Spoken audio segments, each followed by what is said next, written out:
Assalamualaikum warahmatullahi wabarakatuh. Perkenalkan, nama saya Arazak Rafiq Hessa, NIM 180430077.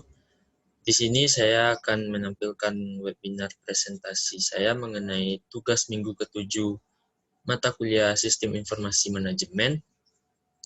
Baik, pertanyaan pertama, discuss the various ways to pay online in B2C.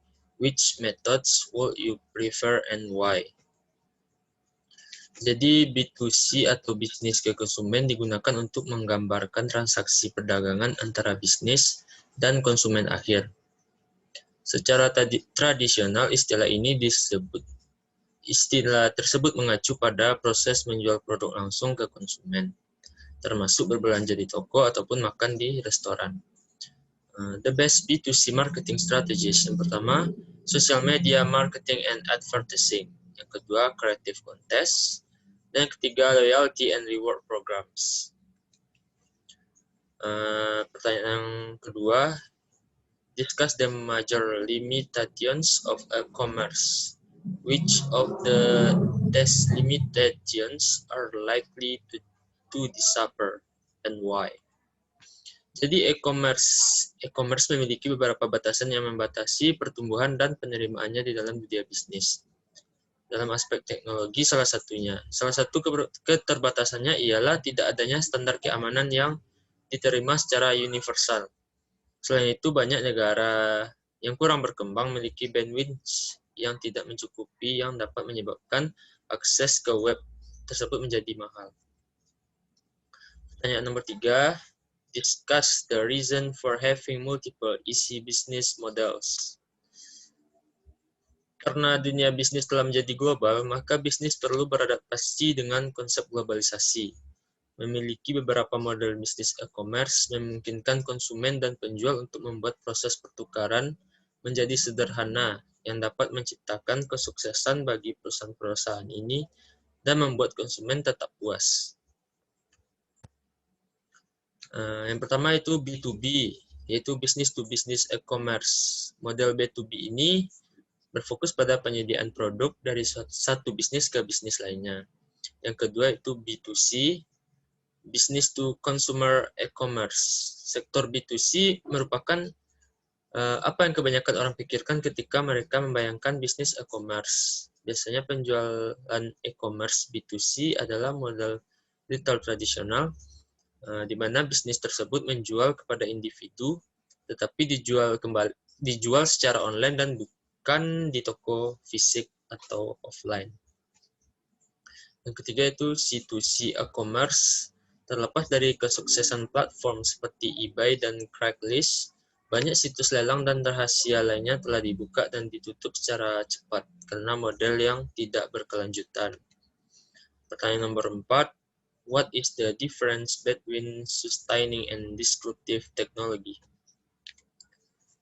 Merupakan suatu inovasi membantu menciptakan pasar baru dan mengganggu atau merusak pasar yang sudah ada. Yang pertama itu inovasi mendisrupsi atau disrupsi innovation, merupakan inovasi yang membantu menciptakan pasar baru dan mengganggu atau merusak pasar yang sudah ada. Pada akhirnya dapat menggantikan teknologi terdahulu tersebut. Yang kedua yaitu inovasi berkelanjutan, merupakan inovasi dengan meningkatkan produk yang sudah ada. Jadi tidak menciptakan pasar yang baru, akan tetapi mengembangkan pasar yang sudah ada dengan nilai yang lebih baik. Pertanyaan nomor 5, what is the difference between e-business and e-commerce? E-business dapat diartikan sebagai kegiatan berbisnis di internet yang tidak saja meliputi pembelian, penjualan, dan jasa, tetapi juga dapat meliputi pelayanan pelanggan dan kerjasama dengan rekan bisnis. Sedangkan e-commerce merupakan transaksi bisnis yang berupa pembelian dan penjualan barang serta jasa melalui internet yang meliputi transfer maupun serah terima kepemilikan hak atas suatu barang atau jasa dengan menggunakan internet. E-business memiliki jangkauan yang lebih luas jika dibandingkan dengan e-commerce, karena e-business meliputi modal, SDM atau sumber daya manusia, dan segala proses pemasaran produk dan jasa hingga setiap risiko yang muncul di dalamnya setelah pembelian barang maupun jasa. Sedangkan e-commerce hanya menjalankan tugasnya sebagai media transaksi jual beli secara online saja. Sedangkan untuk e-bisnis lebih ke edukasi dan juga menjaga agar pelanggan paham lebih banyak tentang manfaat dari sebuah produk maupun jasa yang didapat dari sebuah transaksi secara online. Pertanyaan yang keenam, what are the benefits and challenges associated with a business? Jadi manfaat e-bisnis ini antara lain meliputi yang pertama yaitu memperluas jangkauan global, yang kedua membuka pasar baru, yang ketiga mengurangi biaya, yang keempat dapat meningkatkan operasi, dan yang kelima meningkatkan efektivitas. Dan tantangan bisnis elektronik meliputi yang pertama mengidentifikasi segmen pasar terbatas, yang kedua mengelola kepercayaan dengan konsumen, dan yang terakhir yaitu mematuhi perpajakan. Baik, di sini saya akan menjelaskan pertanyaan kasus yaitu digital disruptor dalam buku Laudon page halaman 422 dari 660 halaman. Pertanyaan kasus yang pertama yaitu analyze Uber using the competitive force and value chain models. What is its competitive advantage? Jadi keunggulan kompetitif Uber adalah memiliki kepemimpinan berbiaya lebih rendah. Hal ini berarti Uber memiliki biaya lebih rendah daripada taksi umum biasanya. Uber memiliki diferensiasi produk karena Uber menyediakan platform berbasis smartphone, tidak seperti taksi yang biasa yang memungkinkan masyarakat yang menginginkan layanan untuk menemukan penyedia yang dapat memenuhi kebutuhan tersebut.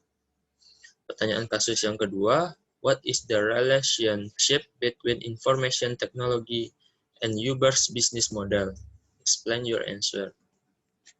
Jadi model bisnis Uber difokuskan pada pengumpulan dan penafsiran informasi ketika TI berfokus pada peningkatan arus informasi dan menyatukan area fungsional yang berbeda untuk meningkatkan kinerja, produktivitas, dan efisiensi.